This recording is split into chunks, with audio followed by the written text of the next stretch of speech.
कादुआ रास्तार आसी पार्लानी आंबुलांस गर्भवती को 6 किलोमीटर खटिया बोहिले स्थानीय लोके। कंधमाल जिला फिरिंगिया ब्लॉक मुरडी गाँव यह घटना गाँव झिमिमळी प्रसव वेदना पाइबारु स्थानीय लोके आंबुलांस को खबर देते।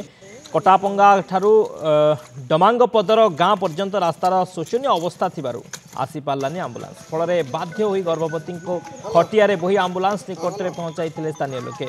विगत 2021-22 आर्थिक वर्ष में रास्ता निर्माण 4 कोटी ऊर्ध्व टंका मंजूर होगा पर हो पारिनी रास्ता। कार्य करुवा ठिकादार 6 किलोमीटर जाए केवल माटी पकई चुप बसी। वर्षा दिन आसिले यह रास्ता उपर चलप्रचल करने कष्टकर हो पड़ुछे। अनेक समय गुरुतर रोगी गर्भवती और प्रसूति को खटिया बोही आंबुलांस पर्यंत ने पड़ुछे। तेणु रास्ता निर्माण कार्य यथाशीघ्र शेष करने को अंचलवासी दाबी करिसेंती।